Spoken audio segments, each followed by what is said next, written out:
The first time my boss mentioned marriage, he didn't look at me. He was standing by the restaurant window, city lights bleeding into the glass, his reflection fractured between towers and traffic. His voice was calm, professional, too calm for what he was about to say. "I need a wife," he said, "for 6 months, maybe a year." I laughed. Not because it was funny, but because my brain refused to accept that sentence as real. He turned then, finally looked at me. Dark suit, perfect posture, eyes that never revealed more than they intended to. Nathaniel Cross, CEO, billionaire, the man who signed my paychecks and barely remembered my birthday. "I'm serious," he said. The laughter died in my throat. We were at a charity dinner he had insisted I attend as his assistant. Crystal chandeliers, linen tablecloths, people who smiled with their teeth but not their eyes, the kind of place where secrets hid behind champagne flutes. "I don't understand," I said carefully. "You don't need to," he replied. "You just need to listen." Before we continue, I'd truly love to know where you're listening from. Drop it in the comments. If this story feels good so far, a gentle like really helps. And if you enjoy stories like this, subscribe and stay with us. Now, let's continue. He explained it like a business proposal. His family expected stability, the board expected an image, investors trusted married men more than single ones. There was a dinner coming up, a big one. His parents, his sister, a few board members. Appearances mattered. "I don't have time for a real relationship," he said, "and I don't trust one." "So you picked me, your assistant? You're intelligent, discreet, and you have no interest in my money." That last part stung more than it should have. "What makes you so sure?" I asked. He studied me for a second longer than necessary. "If you did," he said, "you'd already be asking how much." Silence settled between us. I should have said no. Any reasonable person would have. But reason doesn't always survive when desperation wears a tailored suit. "Why me?" I asked again, quieter this time. He exhaled slowly. "Because you're invisible to my world." That should have hurt. Instead, it felt like honesty. The contract was already drafted when I saw it the next morning. No romance, no intimacy clause unless mutually agreed, public appearances only, a generous monthly compensation, housing included, exit terms clearly stated. It felt clean, too clean. I signed it with a hand that barely shook. The engagement announcement went live 2 days later. My phone exploded. Colleagues congratulated me. Strangers judged me. Online comments guessed how long before I secured the bag. No one asked how it felt to become someone else overnight. Nathaniel didn't touch me when the cameras flashed. He didn't even pretend to.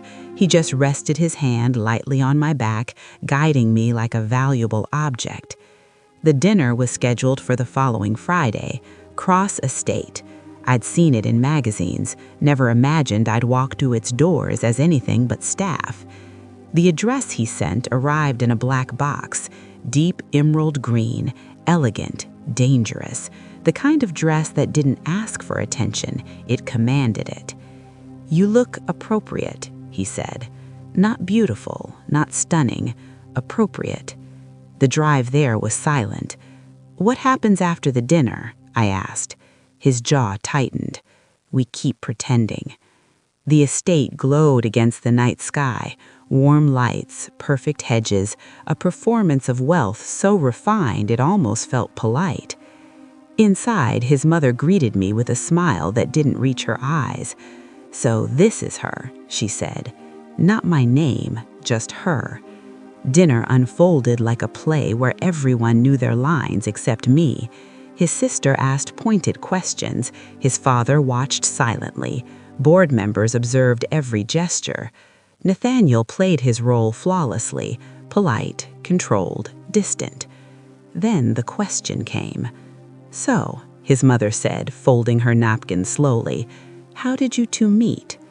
Nathaniel opened his mouth. I spoke first. At work, I said. He was having a terrible day. Every eye snapped at me. Nathaniel froze. He didn't notice me at first, I continued gently, but I noticed him, how lonely he looked in a room full of people. The table went quiet. I wasn't following the script anymore. His sister's eyebrows lifted, his father leaned back, his mother's smile thinned. Lonely wasn't part of the image. Nathaniel's hand tightened around his glass. I should have stopped, but something in his eyes, something dark and familiar, pulled the truth out of me. I realized, I said softly, that he didn't need someone impressive. He needed someone willing to sit with him when the room went quiet. His mother set her fork down. "Is that so?" she asked. Nathaniel didn't stop me. That's when I noticed something. The flicker. Not embarrassment. Fear. Not of exposure, but of recognition. I met his gaze across the table. For the first time since this arrangement began, he wasn't in control. And in that moment, I understood something chilling. This marriage wasn't about image. It was about hiding. And whatever he was hiding was sitting at this table with us. I didn't sleep that night. The house Nathaniel had arranged for me was quiet in a way that felt unnatural, like it was holding its breath. Every sound echoed.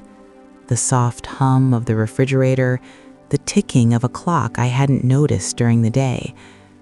I lay on the unfamiliar bed, staring at the ceiling, replaying the dinner over and over again. Lonely. That word had changed everything. I hadn't planned to say it. It had slipped out, instinctive, sharp, true. And the look on Nathaniel's face afterward haunted me.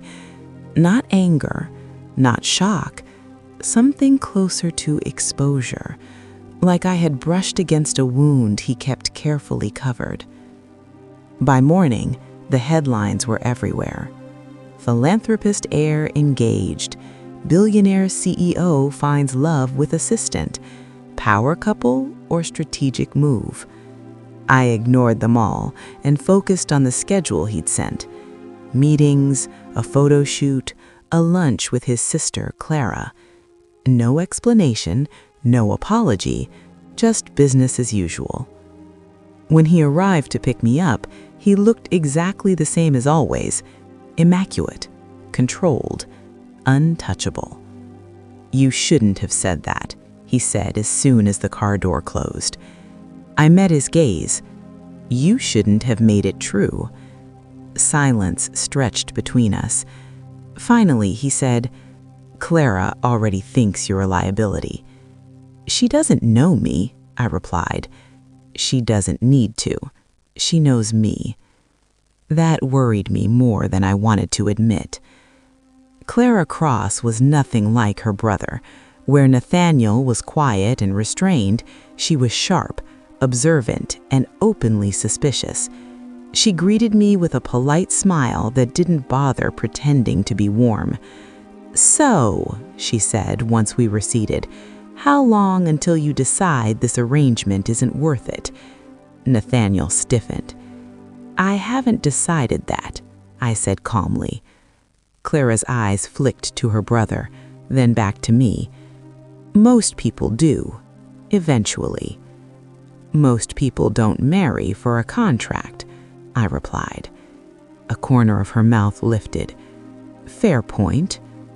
The lunch was a test, every question carefully worded, every reaction measured. She wanted to know if I would crack, if I would reveal myself as temporary. When we left, Nathaniel didn't speak until we were back in the car. "She likes you," he said flatly. "That wasn't liking," I replied. "That was respect. She only interrogates people she thinks matter." I didn't know whether to be relieved or afraid. That night, I found the locked drawer. It was in his study. I hadn't been snooping, Not intentionally. I was looking for a pen. The drawer resisted when I pulled, then slid open just enough for me to see what was inside. A photograph. A woman with dark hair and a familiar smile, holding a little girl no older than 4. My chest tightened. I closed the drawer immediately, heart pounding. I didn't know why he'd never mentioned them. I didn't know why he'd hidden them. But suddenly, everything made sense.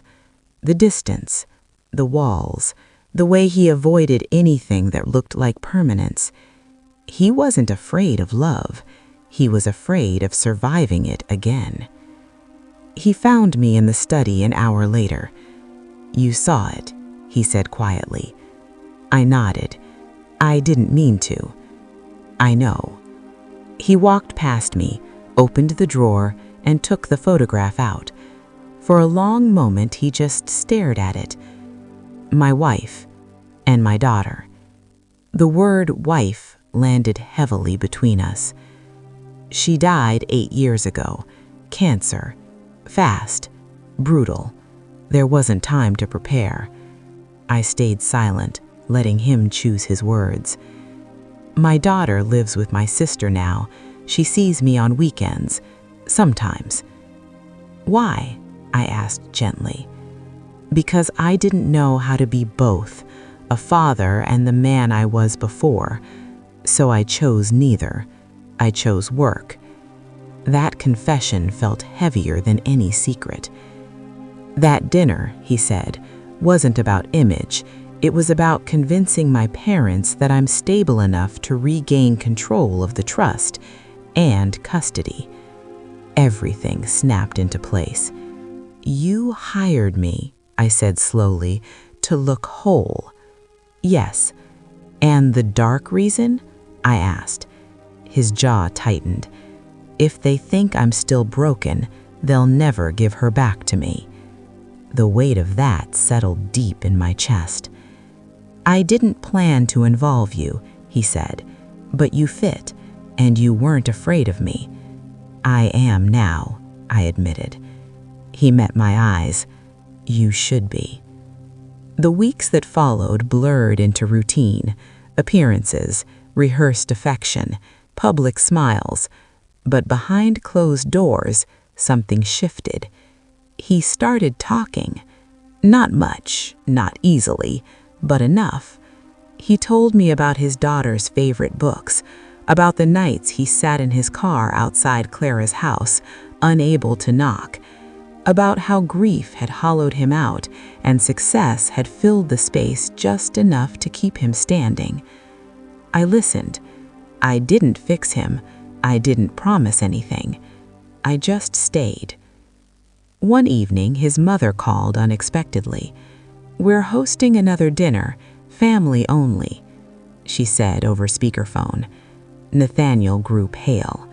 "They want to see if it's real," he whispered to me after the call ended. "It is real, just not in the way they think." That night, he slept on the couch. Not because of rules, because proximity suddenly meant something else, and that terrified him more than loneliness ever had. The second family dinner felt different before we even arrived. Nathaniel was quieter than usual, not distant, tense. His hands rested on the steering wheel a second longer than necessary. His jaw tightened at every red light. The house loomed ahead of us like a memory that refused to stay buried. "They're going to test us," he said finally. "They already are," I replied. "This is just the next round." Inside, everything was too perfect. Candles placed just so, music low enough to feel intentional. His parents greeted us with practiced warmth, but I could feel the evaluation beneath every smile. Dinner progressed slowly. Questions about our living arrangements, about future plans, about how well I knew Nathaniel. "Well enough," I said calmly, "and learning more every day." His mother studied me over the rim of her glass. "That sounds optimistic." "It's honest," I replied. Nathaniel didn't interrupt. He watched. He listened. Then came dessert. and the question that changed everything. "Have you met her yet?" his father asked. The room went still. "Met who?" I asked. Nathaniel's hand tightened around mine. "Our granddaughter," his mother said. "It would be strange for a future wife not to know the child she'll help raise." I turned to Nathaniel slowly. "You didn't tell them," I said softly. "I was going to, just not like this." His mother's gaze sharpened. "You told her, didn't you?" "Yes," Nathaniel said. "I did." "Then why hasn't she met Emma?" The silence stretched. I answered before Nathaniel could. "Because she wasn't ready," I said. Every eye turned to me. Not because she didn't care, but because she understood that walking into a child's life without certainty can do more harm than good. Nathaniel looked at me, startled. She didn't want to be another temporary presence. Emma deserves more than that. His sister exhaled slowly. His mother set her fork down. "You speak as though you've already considered her feelings," she said. "I have," I replied, "every day." The room shifted, not dramatically, subtly, like a door unlocking. Later that night, Nathaniel stood on the balcony staring out into the darkness. I joined him, the cold air brushing against my skin. "You didn't have to do that," he said. "I wanted to," I replied. He turned to me. "You defended me. You defended her. She's part of this, whether we pretend or not."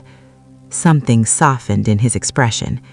"You make it harder to keep pretending," he said quietly. "I know." The next morning, Clara called. "They want you to meet Emma this weekend." Nathaniel froze. "I don't know if that's a good idea." "I do," Clara replied. "She already knows about you, about the marriage." I felt my chest tighten. She's excited, which is what scares me. Saturday came too fast. Emma was smaller than I expected. Serious eyes, Nathaniel's eyes. She watched me from behind Clara's leg like she was trying to solve a puzzle. "This is Olivia," Nathaniel said gently. "She's my wife." Emma tilted her head. "You don't look married." I smiled. "What does married look like?" She thought for a moment. "Like you don't leave." Nathaniel's breath caught. "I'm not leaving," I said carefully. She studied my face. "Promise?" I didn't answer immediately. Nathaniel watched me, fear flickering behind his eyes. "I promise I won't disappear, but I can't promise things I don't understand yet." Emma nodded slowly. "That's okay. Grown-ups lie when they promise too much." She turned and walked back to her toys. Nathaniel stared after her, shaken. "She's smarter than I am," he murmured. "She's honest," I replied. "That's different." Over the next few weeks, something unexpected happened. Emma warmed to me. She asked questions, observed quietly, accepted without demanding. She didn't call me mom. She didn't cling. She simply allowed me into her world, one small interaction at a time. Nathaniel watched it unfold like a miracle he didn't trust. "You're good with her," he said one evening. "I don't try to be. I just don't pretend." That night, he kissed me for the first time. It wasn't dramatic. It was hesitant, careful, like he was afraid if he leaned in too hard, the moment would break. When he pulled away, his forehead rested against mine. "This isn't part of the contract," he whispered. "I know." "I don't know how to do this," he said. "Neither do I, but we're both still here." The board meeting happened a week later. His parents attended, Clara attended, Emma stayed home. The verdict came down quietly. Nathaniel would regain partial control of the trust. Custody discussions would begin. Stability had been proven. That night, he poured 2 glasses of wine and handed me one. "You can leave now," he said, "if you want. The contract still stands." I looked at him, really looked. At the man who had built walls instead of healing, at the father trying to learn how to stay, at the husband who had never meant to become real. "What happens if I stay?" I asked. He swallowed. "Everything gets more complicated." I took a sip of wine. "Good," I said. "I'm tired of simple." He laughed softly, a sound I hadn't heard before.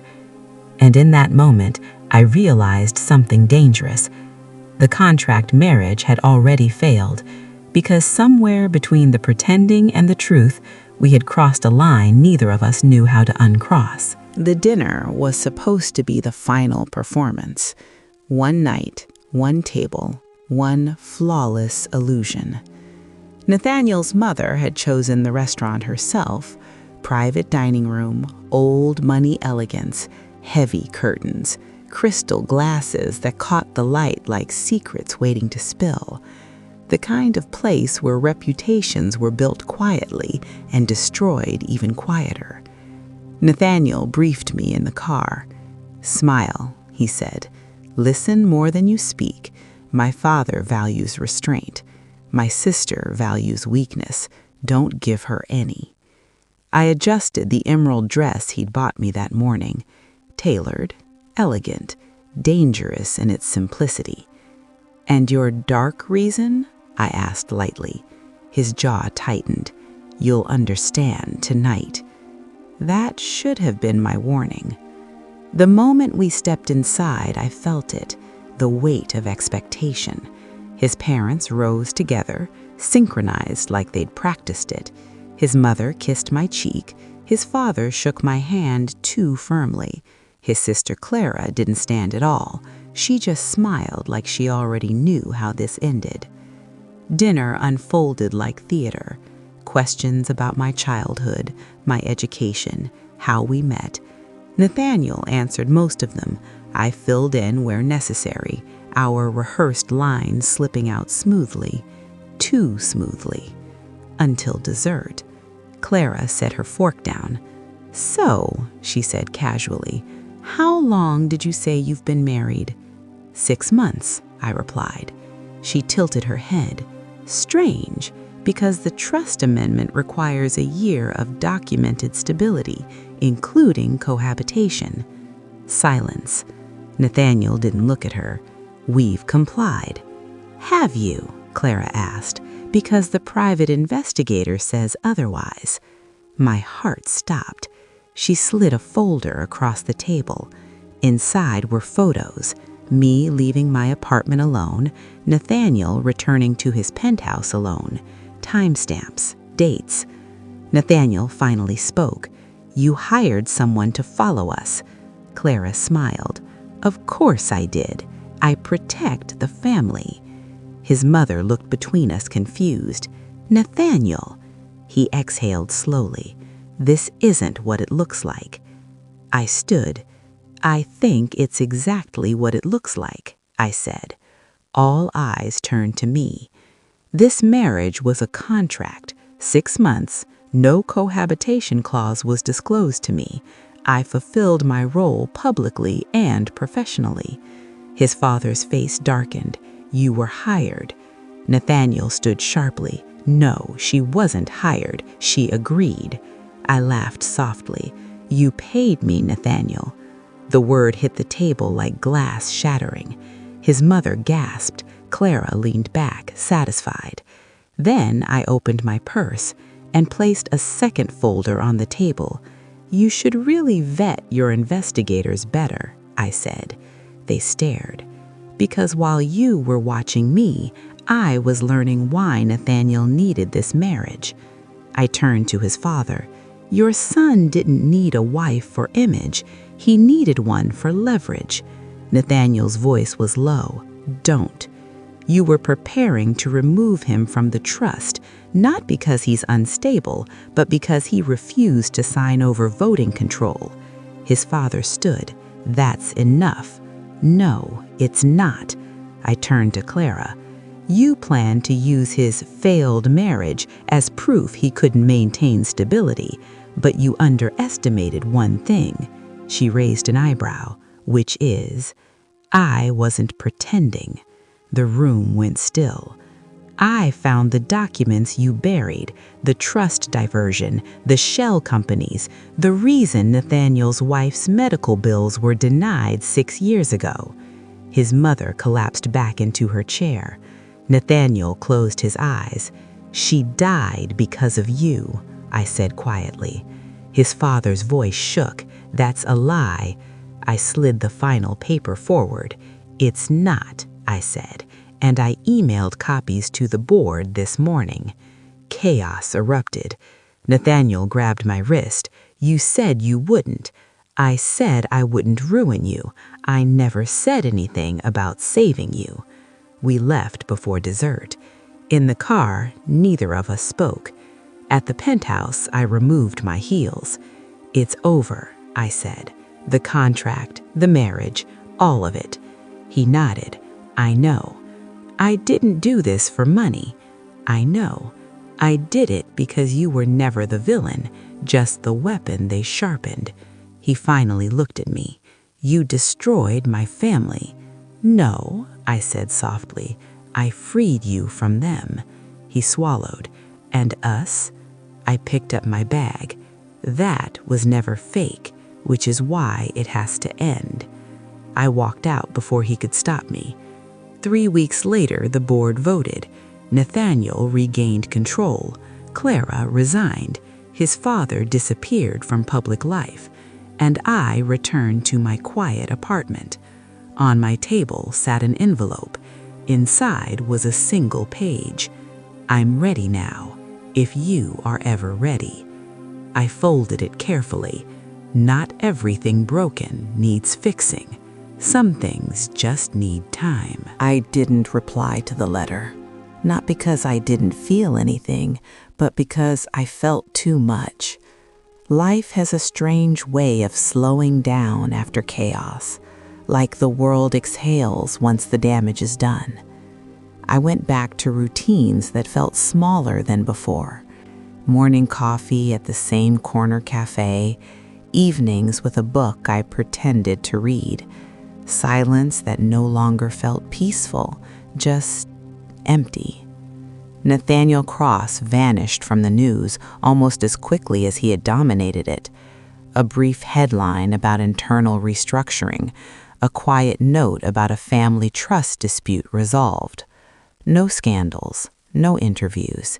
He did exactly what he always did, controlled the narrative. I tried to do the same with my own heart. Weeks passed, then months, and then one ordinary Tuesday, my phone rang. Unknown number. I almost didn't answer. Hello? I said. There was a pause, a breath I would have recognized anywhere. I won't keep you, Nathaniel said. I just needed to say one thing. I leaned against my kitchen counter. Go on. He said, I moved out of the penthouse, sold it. The place never belonged to me anyway. It was theirs. I didn't realize how much of my life was built to keep me trapped until you burned the cage down. I closed my eyes. I'm not calling to ask for anything, he added quickly. I know you meant what you said about ending things. That doesn't mean it didn't hurt, I replied. He said, I know. That's why I waited. Silence stretched between us. Then he spoke again, softer. My daughter asked about you. My chest tightened. What did you tell her? I asked. He said that you were someone who helped her dad remember to breathe, and that sometimes people who change your life aren't meant to stay in it. I swallowed. That was honest, I said.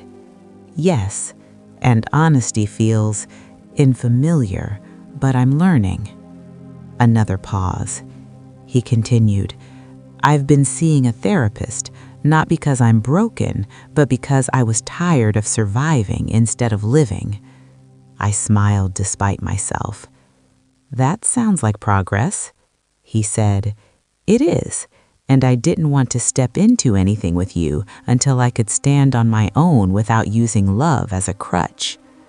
The words landed differently than the contract ever had. Carefully, respectfully. He said, "I'm not asking you to come back. I just wanted you to know that the man you met at that dinner table, the one hiding behind control, that man doesn't exist anymore." "And the man who does?" I asked. "He's quieter, less impressive, more human." I exhaled slowly. "I don't know what that means for us," I said honestly. He replied, "I don't either, but I know what it doesn't mean. It doesn't mean pretending." When the call ended, I sat in silence for a long time. For the first time since everything ended, the quiet didn't feel heavy. It felt open. 2 weeks later, I ran into him by accident. A bookstore, small, independent, the kind that smelled like paper and dust and time. We froze when we saw each other. Then we laughed. No tension, no scripts, no contracts. Just two people who had survived the same storm from different sides. We talked for an hour, about nothing important, about everything. When we stood to leave, he didn't reach for my hand. He waited. "Coffee sometime?" he asked, not hopeful, not desperate, just present. "Coffee sounds good," I said, and that was it. No fireworks, no declarations, just a beginning that didn't need to prove anything. Because real love doesn't arrive as a deal. It arrives when no one is negotiating anymore. We didn't rush it. That surprised everyone, including me. Coffee turned into walks. Walks turned into dinners that didn't feel like performances. No chandeliers, no board members, no watching every word like it might be used against us later. Just conversations that wandered where they wanted to go. Nathaniel never tried to impress me again. No expensive gifts, no grand gestures. He showed up on time, listened more than he spoke, learned when to let silence sit without filling it. That was new. One evening, months later, I asked him the question I'd been holding back. "Do you ever regret it?" I said. "The contract, the dinner, me?" He thought for a long moment before answering. "I regret that I needed a deal to learn how to be honest," he said, "but I don't regret what it cost me." I nodded, "Because it cost you everything and gave me something real," he replied.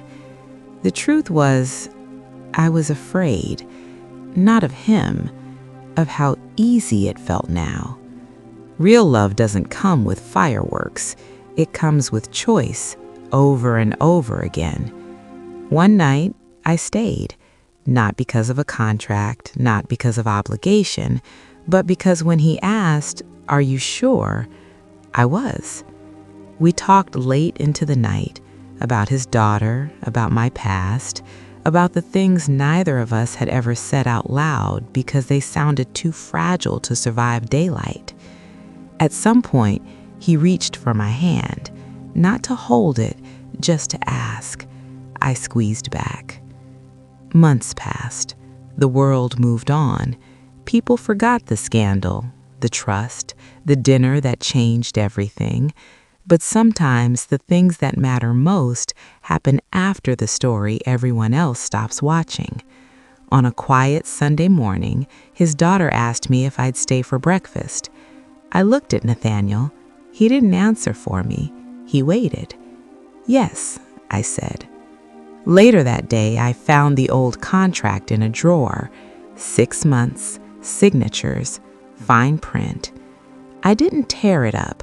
I folded it carefully and placed it in the fireplace.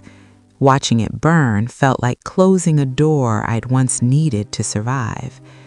That night, Nathaniel said something that stayed with me. "You didn't save me," he said. "You just refused to lie with me." And maybe that was the point. Love isn't about fixing someone. It's about choosing not to abandon them once they're ready to stand on their own. The marriage started as a lie, but the ending, that was the truth we earned. And if you've ever felt like you were pretending your way through life just to survive, maybe this is your reminder. You don't need a deal to deserve something real.